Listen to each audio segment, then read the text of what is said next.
Welcome, Scorpio. On the 3rd of March, a total lunar eclipse in the practical Virgo provides a dynamic backdrop for us all for the next 6 months.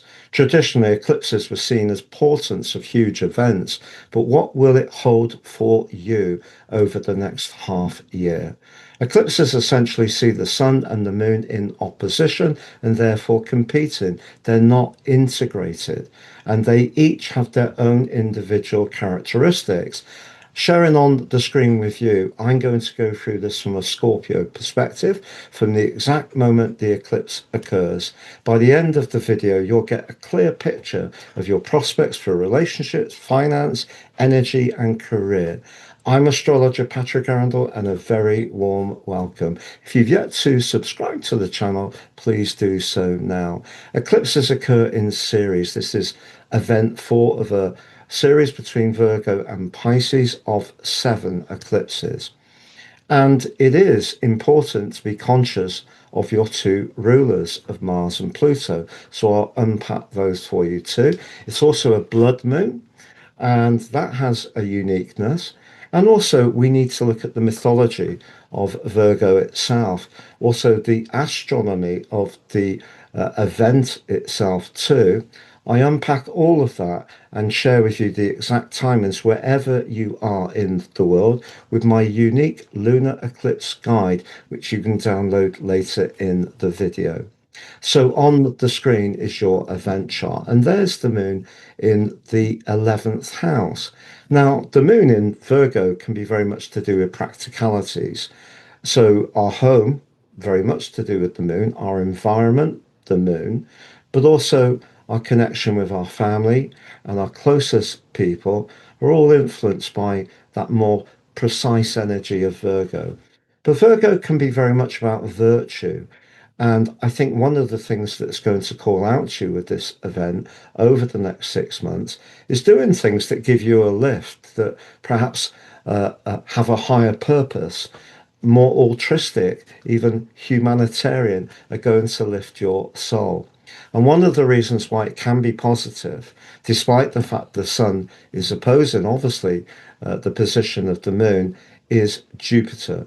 Now, Jupiter is known to be, through its rulership of Sagittarius, about good fortune. It's the greater benefit, can be about expansion, and it can be about optimism.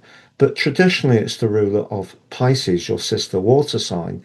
And because it's in such a strong link with the sun, a trine, which is very enabling and one of astrology's luckiest links, if there's something you're feeling particularly optimistic about and confident, and you want to express your talents around, that combination between Jupiter and the sun is giving you a lot of encouragement.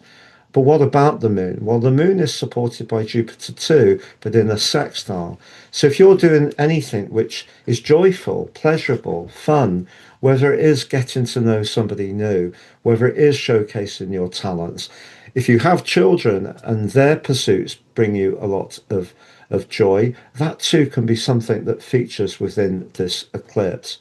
But just to say, your ruler Mars has just moved into the sign of Pisces, but it had been in a very tense standoff with Uranus over the last week or so.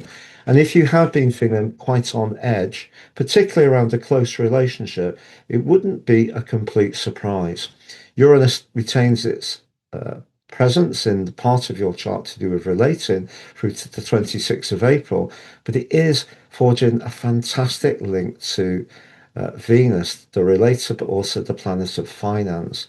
Don't be surprised, even if a relationship has been tense recently, maybe even come to a close, that some exciting possibilities develop socially or romantically over this next half year. But in terms of the position of Mercury, which rules the sign of Virgo, that is in a retrograde. So there probably will be times when things are arranged, but then don't go exactly to plan, which of course can be frustrating. And we also need to be conscious of your other ruler, Pluto.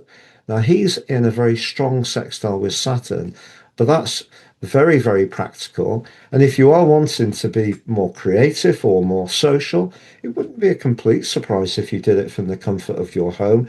Pluto's transforming your deepest part of your nature. And if it works for you, inviting people around, that might be just what you need. But the balancing of the moon and the sun here is intriguing. Because, for example, if you're in a romantic relationship, but you don't see any future in it, you might be enjoying certain parts of it. But if you don't feel it's really for the long-term future, that's something that could come to the fore for you over these next 6 months.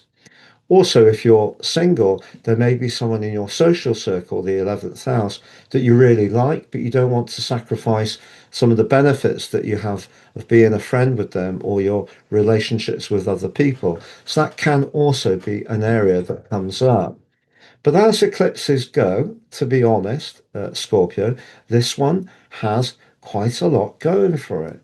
And I just feel that whatever talents you have got, Saturn's asking you to organize them efficiently. If you do need to do it from home, that's fine. Yes, there's a lot of passion around this part of your chart, and we could argue that Virgo energy is a bit counterintuitive to passion because it tends to be so dry, it tends to be very serious, particularly because that's in the second decan of the sign of Virgo, subruled by the serious energies of Saturn. But that's also very close to the fixed star of Zosma, which can be itself a bit melancholic. So if you're not really feeling much of a connection with people at the moment, and or your interactions with others are somewhat limited, I think this is encouraging you to try to find practical ways that you could build up that connection. And the sign of Virgo, for example, can be great for things like crafting and making and joining a local group. It's not a direct way of forging friendship, but it's certainly a way of forging connection.